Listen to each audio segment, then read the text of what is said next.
Hey, Kowalsky here. Welcome back to another Wednesday and another one of those great World Chess Championship videos.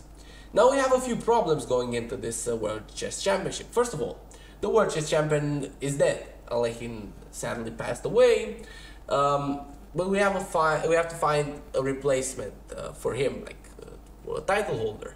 And now here steps FIDE. And FIDE says, okay, we're gonna organize it. We're gonna be the chess federation. And after some agreements with every single nation, they finally arrived at the 1948 World Chess Championship that would be held in The Hague in Moscow. And this would feature 6 players. That's how they intended it, but Ruben Fine actually declined, saying that he wants to focus on his studies. The other 5 were Botvinnik, Smyslov, Karish, Oive, and Reshevsky. Now, Ruben Fine also said that he doesn't want to come to Moscow for 2 months to watch the Soviets gift each other games, which is a little bit of a conspiracy theory, but we're gonna get into conspiracy theories a little bit later while we're uncovering the story as well. And yeah, without further ado, let's jump into the games because we have a lot to cover. Yeah, this is the FIDE tournament, or the FIDE tournament, as the mini title says, and there's a really nice photo of everyone here in the bottom. Good. Botvinnik had an amazing first 5 rounds, and it really begins with this game, this upset against Reshevsky. He also won against Oive previously, and he drew against Smyslov, so he did have a win already, but he's gonna play just a really nice game against Reshevsky. Now the game is not really nice in the way that he completely outplayed Reshevsky, but he showed great fighting spirit. And although he's a little bit worse from the opening, he's forced to defend here his bishop, being forced to trade the bishop. Now the situation finally clarifies, and we have castles, rook c8. And we see black has a really easier way to play. But when he tries e4 now, he tries to play in the center. Obviously e5 is the threat, but Reshevsky plays really active. Knight c4 attacking the bishop, bishop slides back, and now e5. And this is gonna lead to a couple of exchanges. Rook to d1 is played, e takes on d4, queen takes on d4, sorry, and now queen to e6. So there was some pressure on the queen. Now it's safest for the queen to move, and we have rook a2. Now looking for a future rook to e2 and maybe help to push this e5 finally. So no problem, h6, no knight h5, okay, h3, no knight g4, good. But rook a6 now, and this rook kind of wants to get here a little bit on the action. Maybe the bishop will slide back, maybe the rook will take its place. But Botvinnik comes in with the knight, and now this begins to look a little bit scary, but not really, as Reshevsky finds the right move order here, or the right continuation. Knight takes e4, rook to e2, now pinning the knight, but no problem, f5 defending, g4 trying to destabilize everything, but just bishop c5, now you're attacking the queen, and here g takes on f5, and Botvinnik created absolute chaos, and that's what you were supposed to do when you're in a worse position. And I don't blame Reshevsky for not seeing the continuation here. The problem is, if you take like this, if you take the queen, now you see this knight is attacked, this bishop is attacked. And well, you might say, okay, there's an easy solve of this problem. You just chop, chop, chop, take, and now you take this pawn right here. Yes, you would be right, and you would be really accurate as well, because now this knight is not that stable. This bishop is stuck guarding this pawn, and if you're ever gonna try to like move your knight, well then be sure you're not just gonna end up having to trade rooks, and if not trading rooks, then you're just gonna get pushed back. Black is better here, black is winning, and Reshevsky could have had an amazing start and maybe carried on with that momentum to be world champion, but he didn't. He made a huge blunder here. Maybe he was scared that Botvinnik would have a better endgame, and he took the pawn here. Maybe he was careless, maybe he thought he was just up a pawn, but now he just loses a knight for no apparent compensation. Like, this is just a one move blunder, And now the king would have been forced to go, the queen would have been forced to go back, and I would just lose another piece, and that's it. I don't know what happened to Reshevsky, but I mean, maybe time trouble, as they had only 2.5 hours for the first 40 moves, but this is only move 30. Okay, Botvinnik won a nice game, and he's now playing Karish in the very next round. And this is a matchup that we're gonna see a lot of times. I mean, we're gonna see all of the matchups happen at least 5 times in this match, but you get what I'm trying to say. So yeah, Karish begins by playing an Agony Court defense, and he locks up this structure, and yeah, this has rarely been played. In fact, this setup right here has never happened before. And now castles, bishop g4, f3, and okay, we have this following position. It's really hard to wrap you know, our minds around, because what is white actually doing? Like, most openings have, you know, a position that you want to achieve something, but what is white actually doing? And Karish was known for playing this, you know, offbeat lines, but black just has, you know, a nice position here. Just bishop back to g4, and black is actually the one that's squeezing here.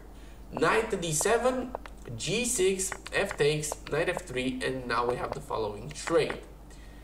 And queen to d2 attacks the rook, rook backs up, knight g5.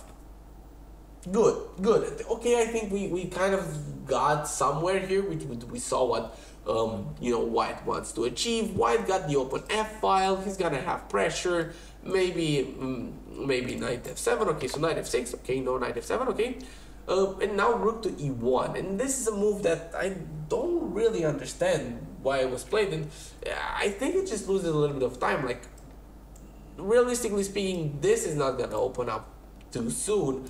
So why not play rook f1, and then after rook f8, something like a4. After a6, something like, I don't know, king h1, maybe try to remaneuver the knight this way. Okay, maybe Karish was scared of an attack here, and it's really not easy to defend against an attack on the queen side, but this is still the best idea. Like, you come here, attack the pawn, knight d7, for example, and the complications are getting crazy. But Karish plays rook e1, and now he begins to lose a little bit of time, and not only lose a little bit of time, but he starts going for the wrong idea. He goes a4, a5, and now knight to c1. So he gets the knight out to the queen side, and now, right, tries to go knight b3, but the thing is, yes, there's a king here, but there's no way to actually get to the king. And rook a1, and now just queen e7. You defend against this, you free up your rook, you're threatening to take the knight. There's so many problems in the white position, and you know, Botvinnik is just gonna exploit them quite easily. So first of all, rook f7, obviously you cannot take, this is pinned. And second of all, just bishop takes, and you see Karish is just moving his pieces just away from his king, and Botvinnik is ready to jump in a split second here with every piece here. And after this trade, Botvinnik is up a pawn, and not only up a pawn, but with a winning position on his hands. And yeah, he soon enough ends the game. And here, just if you're wondering, taking really does not have any effect at all. Like, you're just getting checkmated here. You don't have time for checkmate as white. Yeah, so Botvinnik played a really nice game against Karish, winning this king and pawn endgame. But you see, the speculations are as follows. Karish was kind of not really forced, but you know, not really encouraged to win against Botvinnik. And you know, especially since he was from Estonia and his country was annexed by the USSR, there was some political pressure on Karish, and he says that you know, not he says, but he said that he wasn't pressured. Botvinnik said that he would not have agreed to, have the matches fixed. But there are still kind of like speculations, because Karish did win a game against Botvinnik in the last round when it actually didn't matter. But until then, he lost all of them. All of them. And yeah, that has to spark a little bit of controversy. And I would have liked to believe that this was true, like just for the romantic of the games. But then again, Botvinnik was really dominant even after the World Chess Championship in 1948. So it's not like Botvinnik was a bad player. It's not like he would not have achieved this title if Karish was not pressured, or maybe not pressured. I don't know. That's for you to decide. And without further wasting any further time on that, let's move on to the second batch. Now the second batch really was another good one for Botvinnik, and that's where he kind of took a little bit of a lead, a 2-point lead. Reshevsky was on his tail, and he drew against Botvinnik, but he won. I cannot remember right now, but he won some games. He won against Oive, and yeah, well, here in this game, Botvinnik has the white pieces and Karish has the black pieces. So knight g3 here is played, and Karish tries this really interesting approach here with c5, but c5 doesn't actually truly really work because of f3, a really fascinating idea by Botvinnik. And the thing is, you can trade in the center, and that's what happens. Not takes yet, but knight b6. But now you have no problem at all. Just bishop b2, you take e4, and now this pawn will be taken. There's no rush in taking it. Now he takes it. You have this battery lined up here. This here, this here. This is defended. By the way, that's what I was signaling. But c5, and that's it. I mean, the queen gets hit around, and rook g5, and now really nice combination. You can pause the video if you like to find it. I'm gonna give you 3 seconds, 2 seconds, 1 second, and that's it. The move is rook g7 check, forcing the king to take knight h5 check, yes, because the knight is pinned, and now king g6, queen e3, and Karish just got smashed. Karish got smashed here. You don't have a choice. You're getting checkmated here. But yeah, really brutal. I mean, really brutal by Botvinnik. And yeah, with that, Botvinnik took a 2-point lead, and now this brings us to the insane round number 3. I just switched screens. I think that was the flickering right there. And yeah, we're gonna have game number 26. Okay, it took me a little bit to find it, but this is Paul Karish against Samuel Reshevsky. But before we cover this game, I'm gonna show you. I'm not gonna show you, but I'm gonna tell you some of the results that happened this round. This was the most decisive round ever. So Botvinnik beat Smyslov and Karish, but lost to Reshevsky, but beat Oive. Now Smyslov, he won against Reshevsky, but lost to Oive, and Karish lost to Botvinnik, obviously, but won against Reshevsky and Oive. And what's crazy that Reshevsky actually beat Botvinnik, and Oive actually beat Smyslov. Now, I'm not going to show you all of the games. I'm going to show you this really nice game, Paul Karish against Samuel Reshevsky. And this was, Paul Karish's last attempt at a comeback. And he has the black pieces. Now they play a Slemislav defense. And here Reshevsky manages to get a really nice bind here of pawns and a really beautiful position here, just close the position here. By the way, a really nice thematic, a knight sacrifice. If you try to take the knight d5, and you get obliterated. Just you get destroyed here. D takes, even you know, more awesome. D takes on c6 because you attack the queen. Queen to e8, and now, for example, bishop to b5, setting up this. Okay, bishop b takes on c6, this, and now bishop d7, for example. Bishop takes on d7, for example. Knight takes, and now you can just win this like this or like this, and you're just smashing. You're up 2 pawns. It's GG's. So that's why Karish takes like this, and now doesn't take the knight for the same reason. And Reshevsky is up a pawn, has a beautiful, amazing winning position, but Karish is gonna fight. He's gonna clinch his teeth, and he's gonna fight. He's gonna fight for that. Bishop d3, bishop f8, bishop b8, knight to g5. Karish will try to activate his pieces somehow. He's got to do it. He's got to do it. Okay, queen c2 and a4. a3 now stopping any further advancement. I mean, Reshevsky is looking more and more like he's gonna win this game. Queen e7, rook d1, knight e4. You try to plug in the center, and here's, you know, Reshevsky could have just liquidated, and that's what I don't understand sometimes.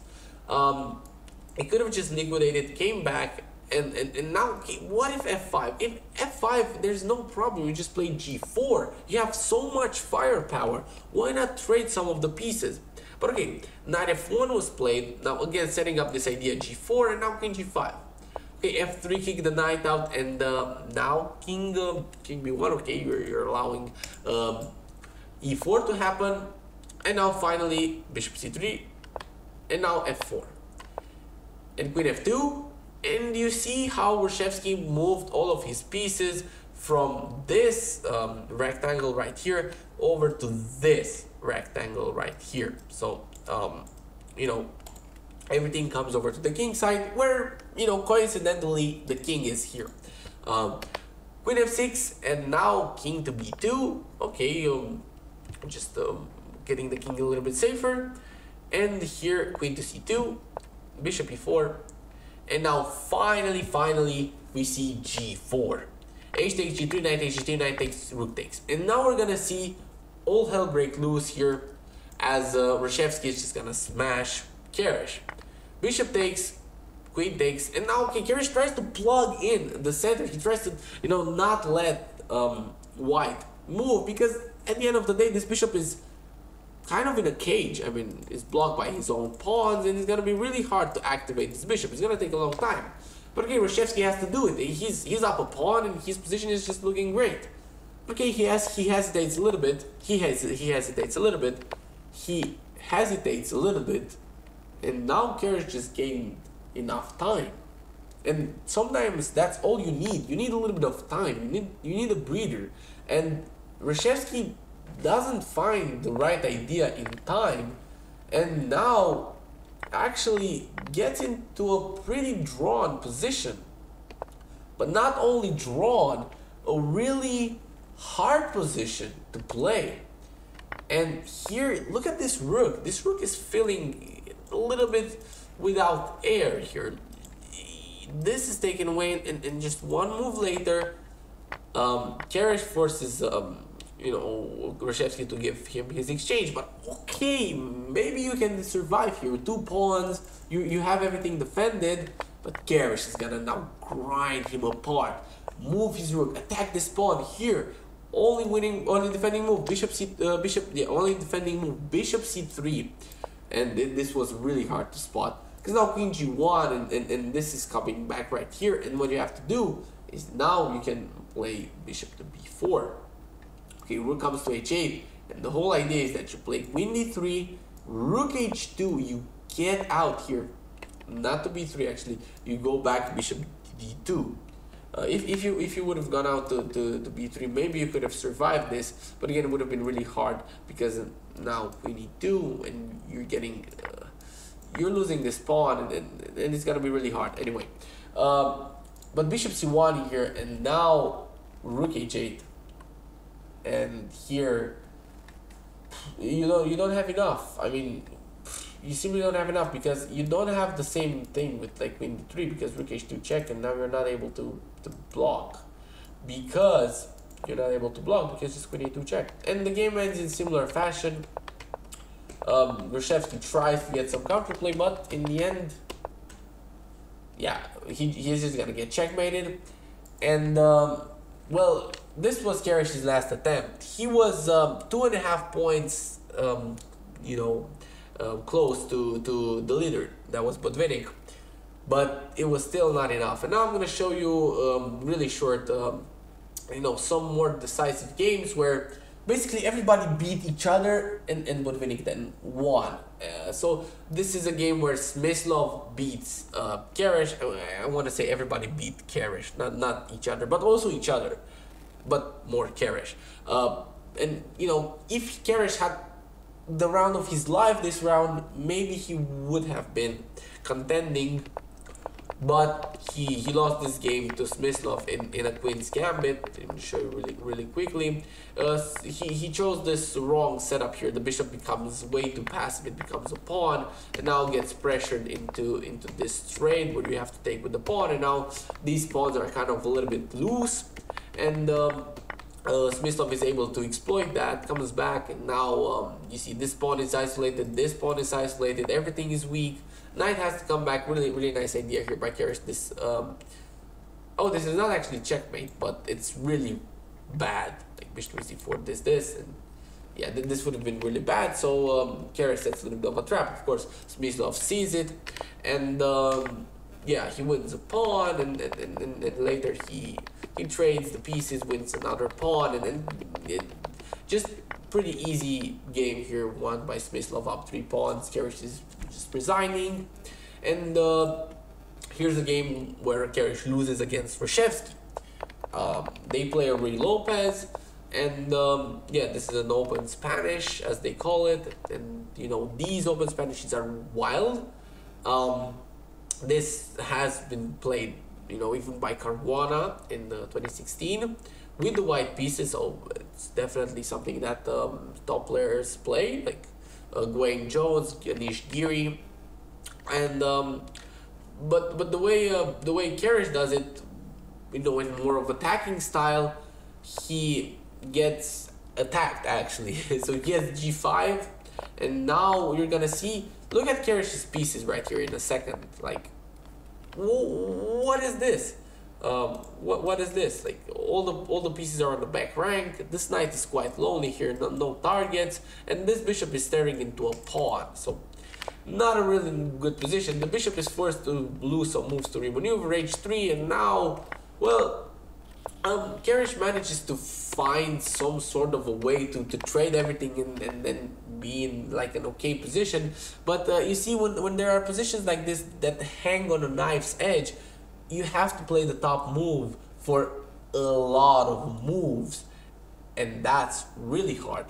So Keresh does it for a little bit. He actually manages to get quite the okay position, but now slowly he makes a huge blunder. Actually, not slowly, he makes it one blunder. Basically, c3 allows this following transformation, and now, yes, you are gonna give up an exchange, but the pawn is unstoppable, and Grushevsky just finds the right configuration for the win.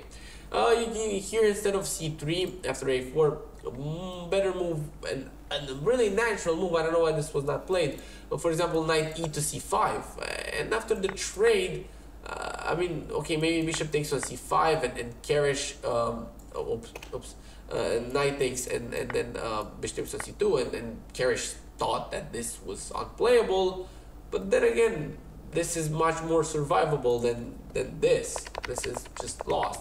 Or maybe Keresh thought this was survivable, but in the end he resigns.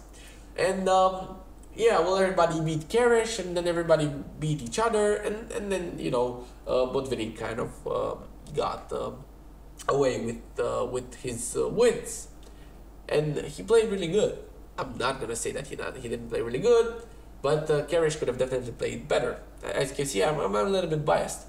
And that's why I'm going to show you the last game ever played, actually the last game played in this whole tournament, the last game, final round, and that is a really nice win that Keresh had against Botvinnik. I promised you that Keresh would beat Botvinnik at least once in this event. Now, granted, Botvinnik had already won the whole thing, so maybe there was no pressure from the elites. I don't know. Queen takes on g7, rook g8. Now this is known as the finger slip variation, because the queen, I don't know if that's actually why, but because the queen is just barely slipping away. Rook g6, queen h4, and now here there's a grandmaster draw possible, but of course these guys are not gonna make a draw. Botvinnik is gonna try to win, as he did 4 times up until this point, but it's not that easy because White's position is surprisingly really solid. And f3 now, just cracking away at the center, and yeah, c4, kicking the queen away, and now d5. And again, I say this, surprisingly, White is not losing here. Look at this king, and that's, you know, that's Keresh magic. When he plays great, he plays really great. The king is wide open, but the thing is, the attacking possibilities are really strong, and the threats are really, really big. E takes on d5, and now f takes on e4. And, you know, there one step wrong for one step in the wrong direction for each of the players, and they are dead.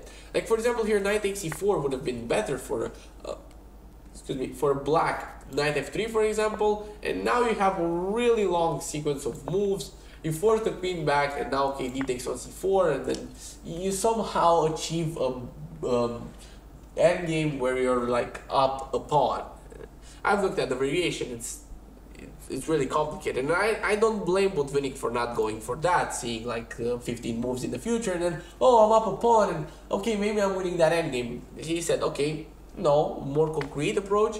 D takes on e4. I want to take like this. I want to have this pressure with the pawn, and yeah, I want to have this all this pressure. And okay, now knight h3, you have to develop knight, and queen back to g3. And here, basically, Botvinnik had to choose between queen a5 and queen c5. Any other move, and you're really like wasting time. Like, for example, I'm just gonna a stupid move like h5, king bishop e2, and you're allowing white to just develop for free. You're gonna have to move the queen anyway because rook f1 is coming. So he chose queen to c5. Queen a5 would have been better, as it's just defending this pawn. And now Keresh takes the pawn. It's free. It's actually free. It doesn't have any poison to it. Rook c8, you're just getting kicked back, but it's fine. Okay, queen trade, but now Keresh is fine. Keresh is breeding, and as we've seen again and again, having a breeder is, you know, sometimes all you need. And he consolidates everything, rock solid, goes back, and now basically Botvinnik has to play an only move. And that move is bishop f3, and the threat is fascinating here. The thing is, rook to d1 is checkmate. Like, for example, h5, right? You cannot just take, because this is checkmate. It's actually checkmate. And so what black wants to do is move the bishop, you know, presumably to a3. And here, you know, what you have to do is you have to play bishop f3. But why? Because now after the bishop, let's say, goes if the bishop goes to a3, then you can play rook e5 and defend your pawn. But if the bishop goes to c3, no rook e5 allowed, but now you can play a5. If the bishop would take, then the rook would take the bishop, so the pawn is defended. For a second I didn't see that. Now let's say king b2, because you're trying to get out of this checkmate threat. But now it's really important to have the bishop here. Why? Knight d1 check. For example, king c1, and now you can go back knight f2. And you're gonna say, okay, you cannot play king b2. What are you gonna play? You're gonna play bishop b2. Fine. But now this checkmate threat is available again, and now I can maybe play h5. And you see, he had to keep some sort of a pressure, like be annoying, like, okay, rook c3, you're gonna try that, no problem.